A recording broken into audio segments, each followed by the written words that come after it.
Today we want to continue looking at solving real-world problems, but these are things that we couldn't do yet in Algebra 1. We could just kind of estimate answers. Now we have a method for finding exact answers. So let's go ahead and take a look at two examples together. The first one represents exponential growth. Your aunt bought a painting back in the year 2000 for $9,000.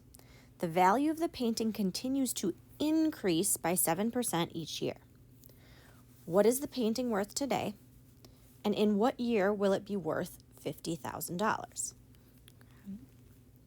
So, it was bought in the year 2000 for $9,000. That $9,000 is my initial value. Right? The value of the painting is increasing by 7%. So that means I need to take 100% and add 7%. So each year it's actually worth 107% of what it was the year before. So an equation to represent this situation would be y equals 9,000 times, well, if I move my decimal place over 2 spaces or divide it by 100, I get 1.07 to the x power. So that's my value after x years, because it was 7% each year. Okay. What is the painting worth today? Well, how many years has it been since 2000? Right? So the first question, what is that worth today? Really is giving me that x is going to be, well, right now it's 2020. So if I take 2020 and subtract 2000, right, it's been 20 years. If I'm just plugging in a number for x, since everything is already on one side of that equation, I don't have to solve anything, right? I'm not solving, I'm just evaluating. I'm typing it in my calculator and finding an answer, right? But solving would mean like doing the opposite, to move stuff to the other side, to get something by itself.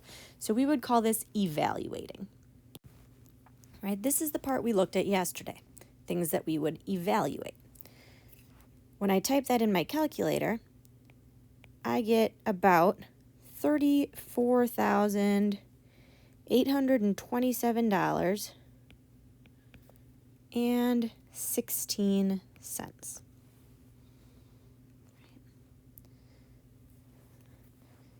Anytime I have real-world problems, I really should be answering in context, right, in a sentence. So I would say, today the painting would be worth about, and then the rounding is kind of up to you, right? Now, for the formative, for your practice to mark stuff right, we have to round to the same thing. But like if I was saying this, it would be worth about $35,000, right? Or $34,800 or $34,827, right? Whatever you round to, as long as it seems reasonable, I think would be good in general, right? Again, for the practice on formative, everything today is going to ask you to round to the nearest whole number. Okay. But that was only the first part of this question, right? So we have to look at the second part of this question yet. Okay, in what year will the painting be worth $50,000?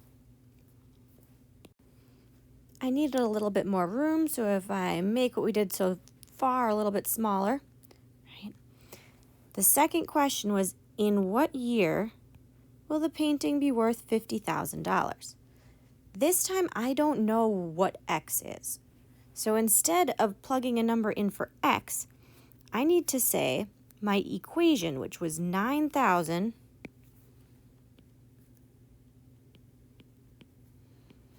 times 1.07 to the x power.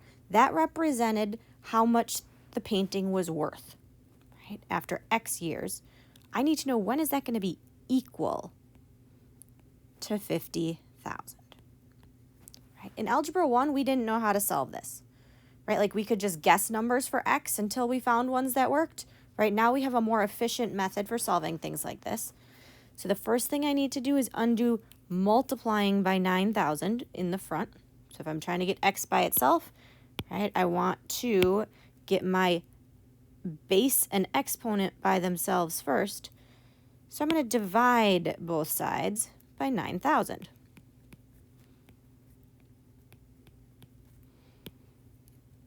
So then I have 1.07 to the x power equals, I can cancel off a bunch of zeros, but 50 divided by 9 isn't going to give me a nice number. I'm going to leave it as 50 divided by 9 for now so that I don't get any rounding error, right? So I don't want to round until I'm ready, like I want to leave everything exact in my calculator until I'm ready to get a final answer, okay?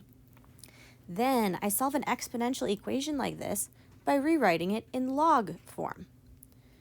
So my base, my power, and my number in log form would give me log base 1.07 of 50 divided by 9 equals x. Right? So then all that's left is typing that into my calculator because x is by itself, so now it's time to evaluate the rest. Right? How do I type that in my calculator? Right, well, I need to type in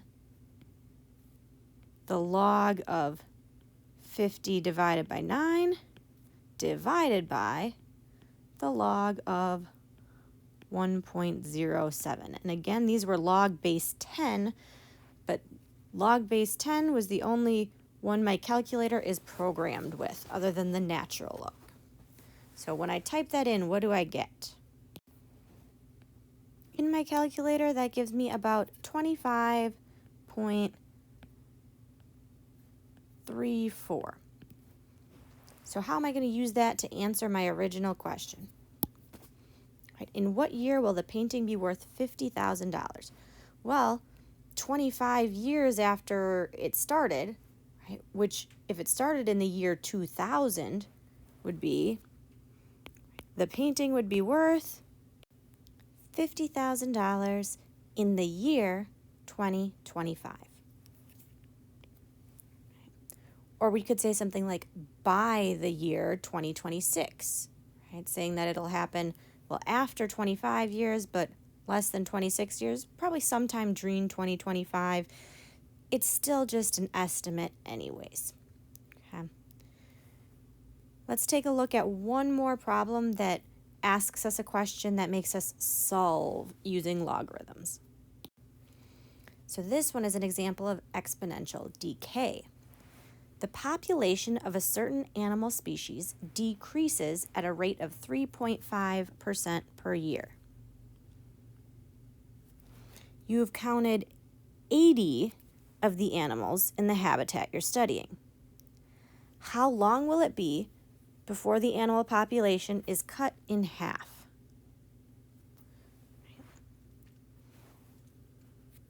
So an equation to represent this situation could be y equals, I started with 80 animals, it decreases at 3.5% each year. Well, it starts at 100%, decreases means I need to subtract 3.5%. So that gives me 96.5%. If I move my decimal 2 spaces over, right,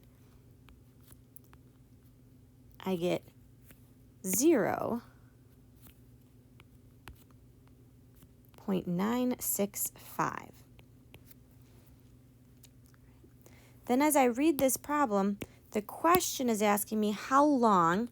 That's the hint that tells me I'm trying to find the x, right? The number of years, since it was per year, right? Before it's cut in half. Well, what would cut in half be?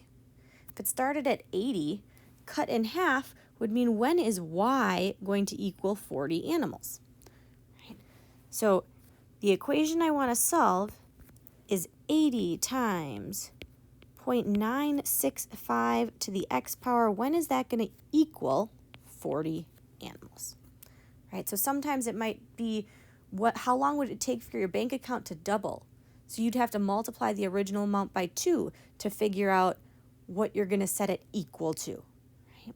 It might not actually straight out give you that number, but you should be able to figure it out. So then, following the same steps, I need to divide both sides by 80 to get the base and exponent by themselves. 4 over 8 reduces to 1/2, or 0.5. It's up to you if it's easier now to use a decimal than typing in two numbers, right? That's up to you. So I get 0.965 to the x power equals 0.5. Right? The last one, the decimal we got, wasn't a nice decimal that stopped, so we left it as a fraction. If it's a nice decimal that stops and you'd rather write it as a decimal is perfectly fine. Then if I rewrite this in log form, I have a base, a power, and a number, right? In log form, that means log base 0.965 of the number equals the power. Right? And we get x by itself. Right? But how do I type that in my calculator yet and then answer in a complete sentence? So to type that in my calculator, I get that x is, well, I have to type it in as two separate logs. The base goes on the bottom. So I have my log of 0.965 in the denominator and log of the number, so 0.5, in the numerator. When I type that in my calculator, what do I get? My calculator gave me about 19.45557, so about 19.46. Okay. So to answer the final question, how long will it be before the animal population is cut in half? It will be about 19 years before the animal population is cut in half. We said about, so our rounding, right? Following the technical math rules, this rounds down, right? I want you to follow the technical math rules on the formative, but really, if you wanted to round this up, and you could, as long as you could justify or say why you chose to round it to 20 years, right? Saying the 19th year wouldn't be enough, right? Because after 19 years it wasn't enough yet, it would have to go to the 20th year, right? You could always explain that, okay, if it was a real world situation. So now trying those three formative practice problems, right? I want you to set up the equation first, and that was this step right here, okay? So that you make sure you're not solving the wrong thing. If you get stuck and really can't set up the equation, solve whatever equation you came up with, okay? But try to set up the equation and try to fix it if it says it's wrong at first. Okay? Otherwise, hop on Google Meet and see me if you still have questions. Leave me a comment on Google Classroom. Shoot me an email, something, so that I can help you if you need help with these. Thanks for the effort and keep up the great work.